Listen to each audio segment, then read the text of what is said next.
Bonjour, bienvenue dans La Capsule, le podcast de l'APM. Je suis Chloé Sénard et aujourd'hui, mercredi 25 février, nous nous intéressons aux maladies rares. Il en existe plus de 7000 et 3 millions de personnes sont touchées en France. Vous l'entendrez, il reste de nombreux obstacles pour faire avancer la recherche et la prise en charge. Mais avant ça, le brief du jour. La refonte du diplôme infirmier avance. Les textes pour l'universitarisation de la formation ont été publiés aujourd'hui. Le grade licence sera désormais accordé de plein droit aux titulaires du diplôme d'état d'infirmier à l'issue de l'année universitaire 2028-2029. Autre changement, il faudra désormais réaliser au moins 5 semaines de stage en psychiatrie et 5 semaines en santé de l'enfant. Et puis le diplôme s'acquiert désormais par la validation de 5 domaines de compétences définis dans le nouveau référentiel de formation, par exemple sciences infirmières et raisonnement clinique ou encore prévention et promotion de la santé.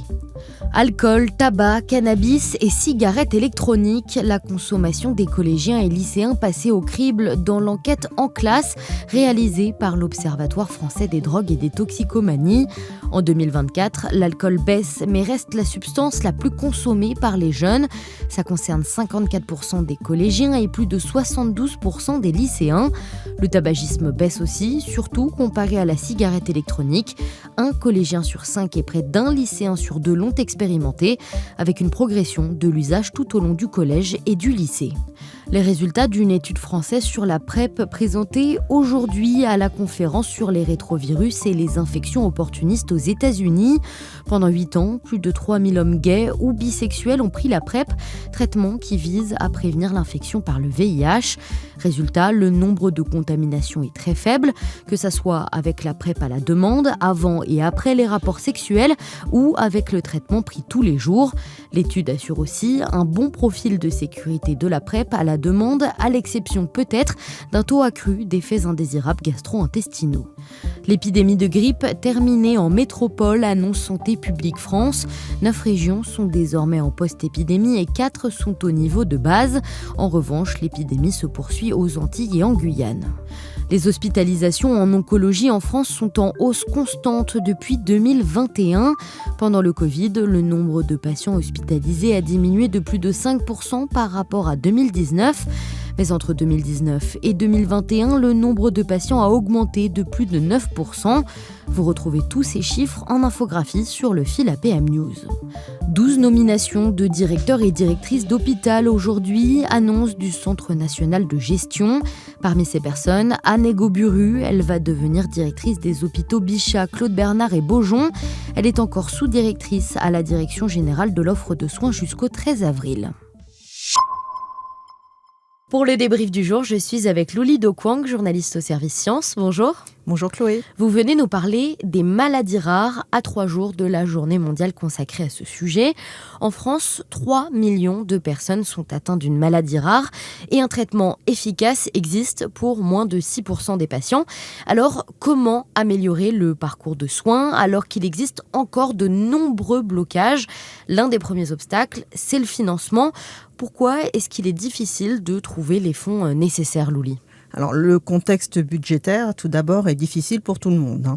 Cependant, le 4e plan national maladies rares a été doté de 223,5 millions d'euros sur 2025-2030, ce qui est plus que le plan précédent. Mais pour les associations, ça reste insuffisant pour assurer l'égal accès aux soins sur l'ensemble du territoire, améliorer la coordination ville-hôpital. Elles demandent que les financements soient pérennisés, surtout pour les dispositifs comme les centres de référence des compétences, les filières de soins. Et il y a aussi, depuis quelques années, une frilosité de la part de l'industrie et des fonds d'investissement. Ces difficultés à trouver des fonds posent d'autres soucis. Par exemple, 25% des malades attendent au moins 5 ans pour obtenir un diagnostic correct. Comment mieux faire ? En plus de l'errance diagnostique, il y a aussi 30% des malades qui sont en impasse diagnostique. Il y a plus de 7000 maladies génétiques différentes identifiées. Impasse diagnostique, ça veut dire On ne sait pas quel est le diagnostic, quelle est la mutation. Alors pour cela, il faut augmenter les capacités d'analyse génétique et en particulier le séquençage du génome à haut débit. Alors un nouveau plan France Médecine Génomique est attendu, mais on ne sait pas quand. Les associations aussi s'inquiètent de cela. La recherche est aussi dans une impasse pour certaines maladies car l'argent manque, on le disait. Mais quelles sont les conséquences de ça ? Alors on se retrouve dans une situation de blocage pour le passage à l'évaluation clinique de plusieurs molécules, notamment à Généton, le laboratoire de l'AFM Téléthon. On a plusieurs molécules, par exemple dans la myopathie de Steinert, qui sont actuellement en attente de financement pour passer en phase 1-2, et donc qui ne peut pas par faute de moyens. Il y a également des essais cliniques qui ne peuvent pas avancer. Par exemple, une phase 3 dans la myopathie de Duchenne. Et les associations appellent d'ailleurs à anticiper le dépistage pour certaines de ces maladies rares. Pourquoi ? Alors typiquement, la myopathie de Duchenne, il y a plusieurs essais thérapeutiques, pas qu'en France, dans d'autres pays dans le monde. Et il faut anticiper le dépistage néonatal pour ne pas se retrouver comme dans la situation de l'amyotrophie spinale, qui a été inscrite dans le dépistage néonatal à l'automne 2025, mais 7 ans après la commercialisation du premier traitement. Qu'est-ce que demandent les associations pour faire face à tous ces blocages et notamment le manque de financement dont on parlait un petit peu plus tôt ? Les associations appellent la France à trouver de nouveaux modèles, en particulier là, pour ces maladies ultra rares, comme cette proposition de loi déposée par des députés, qui n'est pas encore à l'agenda malheureusement, mais qui consisterait à prélever une taxe de 0,1% du chiffre d'affaires des industriels pour financer les essais cliniques dans les maladies rares pédiatriques et les cancers pédiatriques. Sinon, de manière plus générale, les associations vraiment appellent la France à redevenir pionnière comme elle l'a toujours été dans ce domaine, par exemple pour aller négocier les plans de financement européens pour 2028-2034.